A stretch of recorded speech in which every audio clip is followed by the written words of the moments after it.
Nå, men der er en del, der har spurgt lidt til proxy media. Hvordan det fungerer. Den korte version er, at det er en kopi af filerne i en meget lav opløsning, som er hurtigere og ikke så computer- og harddisk performance krævende. Så det er en nedskalering af ens råfiler, som gør, at de er hurtigere og nemmere at klippe i. Det er forholdsvis nemt at få dem, kan man sige, tilbage til originalen, når man eventuelt er færdig med at klippe. Starter lige med at lave en event, som altid. Proxy.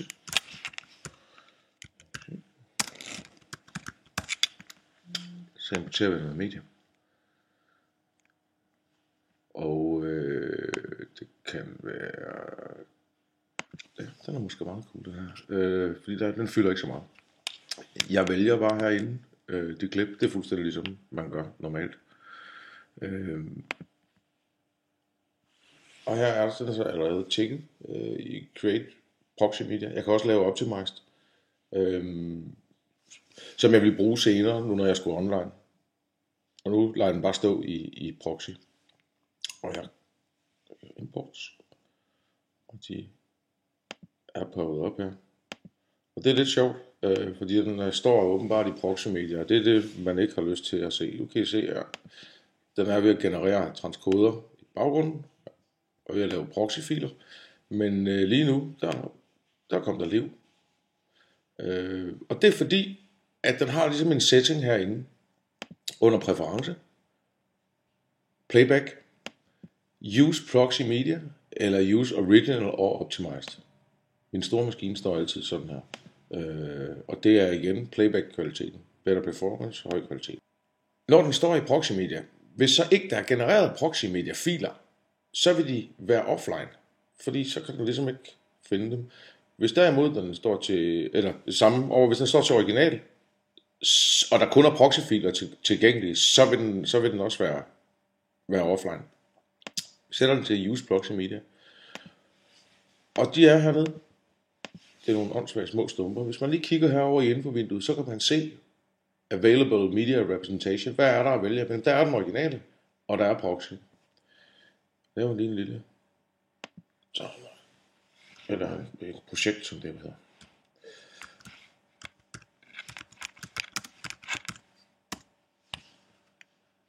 Og der smider vi den ned i.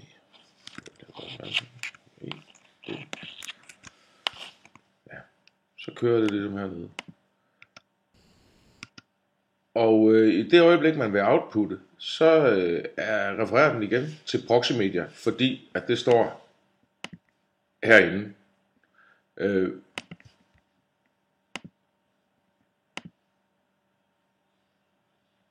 Her får vi så vores output menu. Og herinde er settings, hvor man ligesom source media proxy, så fylder den 188 megabyte. Og så kan man også eksportere den ud i alle de andre formater. Og den refererer til masterfilen. Så det er masterfilen, der ligesom bliver brugt. Så der er ikke ligesom nogen forringelse i at lave den der nu. Og så kører det ud i fuld opløsning. Det er bare, når man sidder og klipper, så kan det være formålstjenligt at have den stående i proxy, fordi så går det altså lidt hurtigere. Det er jo nogle væsentligt mindre filer. Og de ligger ude i folder, hierarkiet helvede, i en folder, der sjovt nok hedder proxy media. Det ligger i event folder. Nu har jeg kun lavet det her i et event, som er så dumt nok kaldt proxy media. Der ligger vores originale. Og her ligger de transkode i en folder, som så hedder proxy media. Og fylder ikke særlig meget. Nu er det måske ikke verdens bedste eksempel i forhold til størrelse. Der var ikke anden 20 megabyte forskel på original og transkode. Men det er sådan, det virker. Og hvis man nu lige kvitter programmet, og så ved en fejl kommer til at smide dem her i sin skraldespand og rykke ud i den, og så tænder sit program, og så får man rædselsmeldingen: Missing proxy, hjælp, hvad skal vi gøre? Nej, det er forfærdeligt, alt er væk, alt er tabt. Så er det at gå herind at lave sin playback-sætning om til at use original. Sådan er det. Så er de der igen. Inden for nogle sekunder. Nu er det her igen den gamle laptop. Og så kan I se herover, så er den ikke længere repræsenteret som proxy. Og det kan jeg fikse ved at gå ind og gøre det hele en gang til. Crash-code.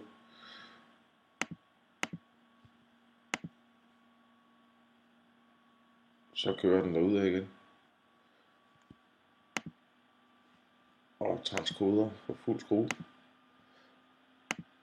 Og hvis jeg så går ind og skifter til at bruge proxy, så vil der ske lidt i mellemtiden, indtil den får gået færdigt. Så kommer de sådan i klatter. De puster det gamle lokomotiv. Men nu er der dannet nye proxyer igen, som I kan se også er repræsenteret herovre i infovinduet. Så det var lidt om proxyer. Nemt, effektivt, og altså de passer på tidskoder og indtider og så videre, så det er fuldstændig skalerbart. Og jeg har faktisk tænkt mig lige at prøve at lave noget multicam på den her gamle laptop, men det kommer jeg tilbage med.